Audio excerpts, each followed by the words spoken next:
ايوا السلام عليكم لي ديجا يوتيوبرز راني استاذر معكم ونسلم عليكم j'espère راكم بخير على خير. Voilà, je viens de voir une vidéo qui m'a beaucoup marqué et c'est pour cette raison que j'ai décidé de faire un petit sujet d'une façon spontanée dessus, parce que c'était vraiment quelque chose d'émouvant. Bon, comme vous êtes tous au courant, ces dernières semaines, il y a des problèmes en Iran. Il y a des manifestations partout, les gens sortent dans les rues pour manifester, parce que il y a eu, paraît-il, des fraudes durant les dernières élections, et comme souvent dans des pays où il n'y a pas de justice, ni démocratie, ni de droit, c'est toujours les mêmes qui gagnent, et c'est toujours le même pouvoir qui perdure et qui trafique chaque fois les élections de façon à ce qu'ils puissent garder le pouvoir. Ça c'est connu.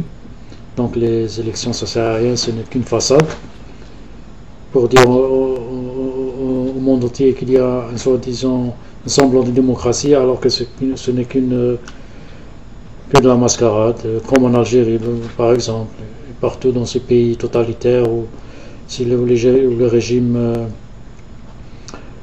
c'est des régimes qui oppriment leur peuple et qui c'est des dictateurs, enfin quoi. Et pour revenir à cette vidéo-là, il s'agit d'une jeune femme iranienne qui s'appelle Neda,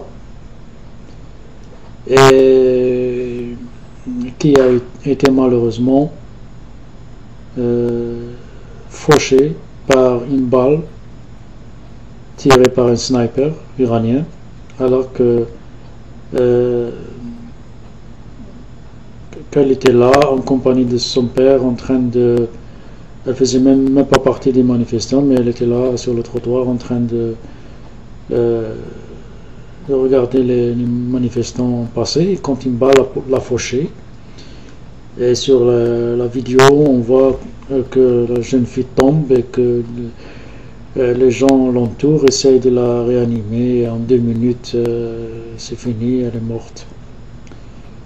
Une jeune femme, une belle jeune femme, en pleine force de l'âge, dont le seul tort est d'être sorti dehors pour dire non à ces régimes totalitaires, à ces régimes qui oppriment leur peuple. Pour moi, cette mort-là, c'est une mort symbole, non seulement pour les Iraniens eux-mêmes, mais pour tous les pays, dans tous les pays où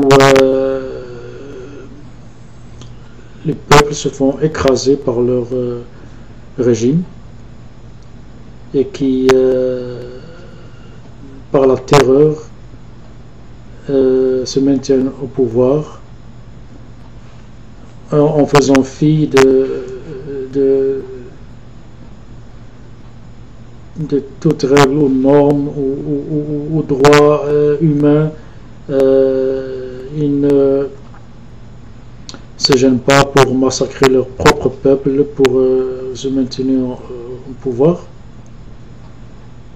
Et malheureusement, c'est toujours le peuple qui paye, parce qu'il n'est pas protégé par les autres pays, ceux qui se prétendent rois de la démocratie. Ils ne sont pas protégés, ils ne seront pas protégés, parce que c'est soi-disant donneurs de leçons. Quand je dis ces pays, je parle des pays développés, hein, les Occidentaux, les USA, et qui la seule démocratie qu'ils tolèrent, c'est c'est la démocratie qu'ils veulent qu'ils instaurent dans leur propre pays, dans leur propre société. Là, ils sont à cheval sur les droits de l'homme et la démocratie.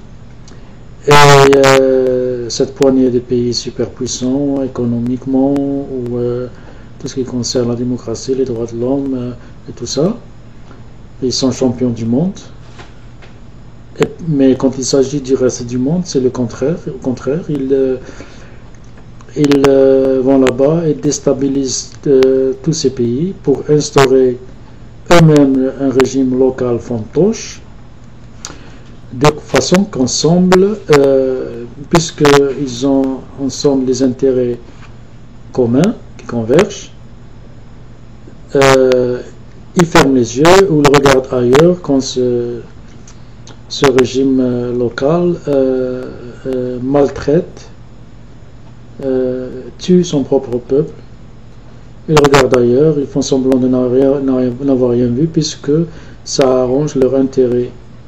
Et c'est comme ça malheureusement que le monde fonctionne. Et d'ailleurs, hier, aujourd'hui, j'ai même fait des comments à un des youtubeurs sur ce sujet.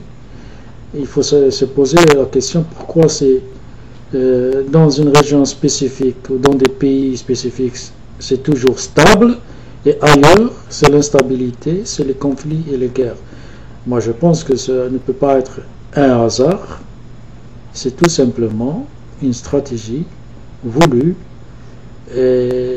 pour créer un ordre établi dans ce monde bien précis, à savoir, les puissants ont besoin des faibles pour qu'ils continuent à dépendre d'eux économiquement, scientifiquement, et j'en passe. C'est ça l'ordre établi, parce que si ces pays-là, soi-disant puissants, champions de la démocratie, laissent le reste du monde se développer et arriver à leur niveau, il n'y aura plus de dépendance, et donc ça peut mettre ces pays puissants en danger, puisqu'ils ne pourront plus écouler leurs produits qu'ils fabriquent dû à leur savoir technologique. Et si les autres pays les rattrapent sur le plan technologique, excusez-moi, je parle vite parce que je fais une vidéo. Et si les autres pays, si on laisse les autres pays en paix et qu'on les laisse décider de leur avenir eux-mêmes, de se prendre en main, de se développer et arriver à une technologie qui fait qu'ils ne soient plus dépendants des USA, des Allemands et de tous les pays du monde, là il y a danger pour ces soi-disant pays forts et super développés, parce que il n'y aura personne qui dépendra d'eux, donc ils ne pourront plus écouler leurs produits, et s'ils n'écoulent plus leurs produits, il y aura chez eux une récession économique qui va créer de l'instabilité. Voilà ce que je pense à peu près. Excusez-moi, je parle vite.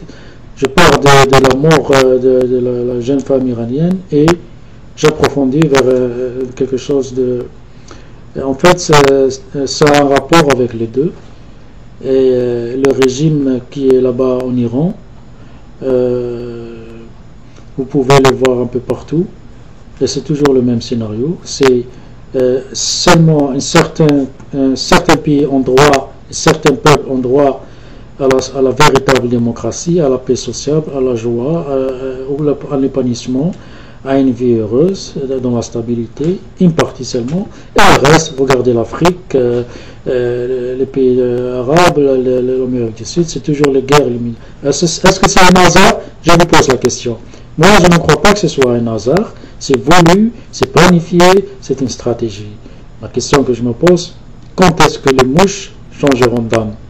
Un bon entendeur, salut, et je vous laisse réfléchir là-dessus. Merci, et encore une fois, hommage et ma profonde tristesse pour la jeune fille iranienne et tous les autres qui sont morts pour une vie meilleure. Merci.